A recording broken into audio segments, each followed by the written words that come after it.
गण एवं सामने इस मंच पूरे पंडाल में भरे हुए कांग्रेस को अपनी धरातल से और ज़मीनी स्तर से मजबूत पकड़ बनाए हुए मेरे ज़मीनी स्तर से जुड़े सभी जांबाज कार्यकर्ताओं, साथियों, मैं आज कांग्रेस के 141वें स्थापना दिवस की आप सभी को हार्दिक स्वागत और बधाई देता हूं। जिस पार्टी ने इस देश की अखंड अक्षुण्णता एवं सत्य, न्याय और गरीब, वंचित, पीड़ित, असहाय लोगों की आवाज को हमेशा धरातल स्तर से उठाए रखा, ऐसी पार्टी के विचारधारा को मैं साक्षात नमन करता हूं।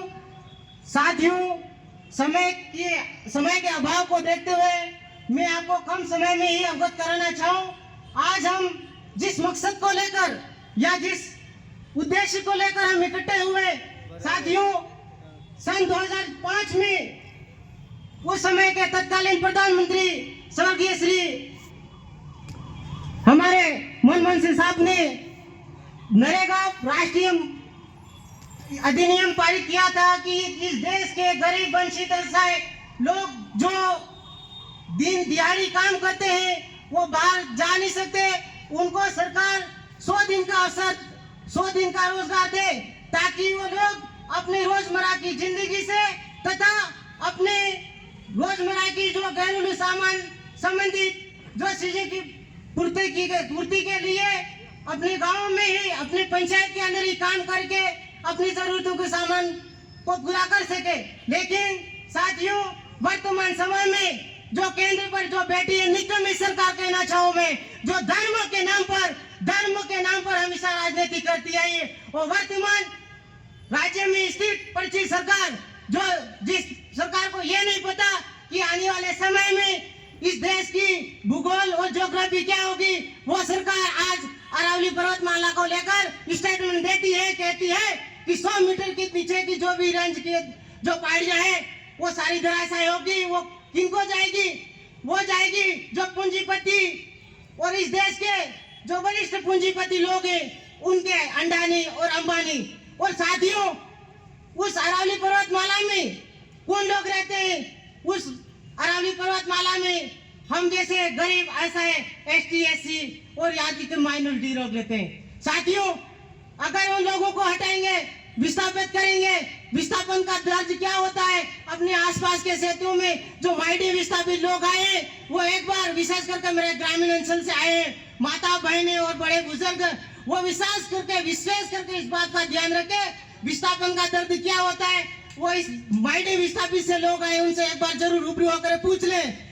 साथियों, आज हम इस पंडाल से मैं बताना चाहता हूं, इस मंच के आधार पर बताना चाहता हूं कि वर्तमान सरकार जिन्होंने मात्र 2 साल अभी 2 साल के विजय जुलूस के दिशा रैली निकाले, उनसे पूछना चाहता हूं, आप पूछो, जो लोग गांव में आते हैं उनसे पूछो कि भाई खेतों में यूरिया मिला? नहीं। और राशन की दुकानें पे जाओ तो राशन नहीं।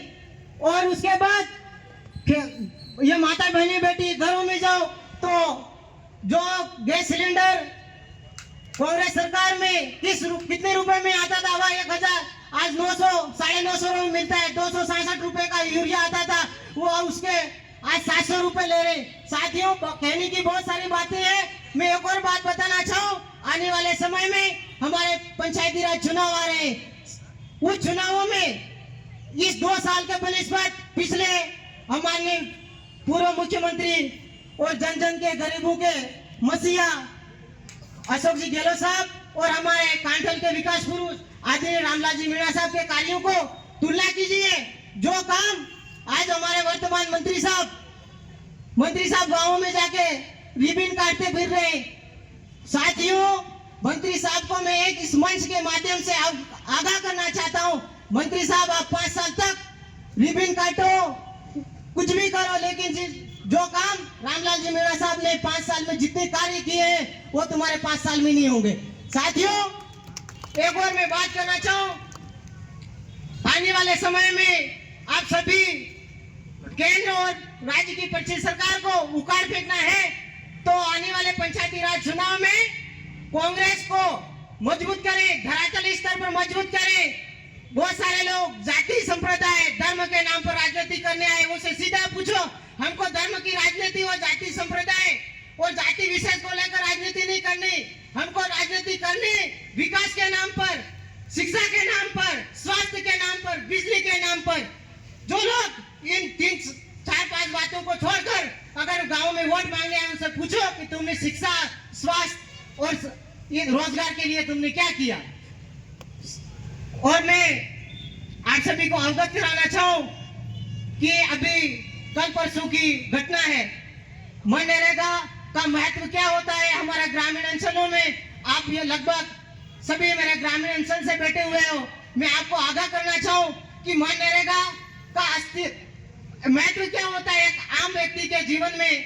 साथियों, जब अगर एक राशन की दुकान पे अगर कोई व्यक्ति गरीब ऐसा व्यक्ति अगर किसी राशन की दुकान पे जाता है तो उसको राशन के लिए 100 रुपए में मात्र तेल भी नहीं आता, शायद 150 रुपए का आता है। और हमारे पूर्व मुख्यमंत्री साहब ने मनरेगा में 220 से 250 रुपए का रेट दर्ज किया था। उसमें एक गरीब व्यक्ति के दैनिक दिनचर्या की सारी चीजें उसमें आती थी।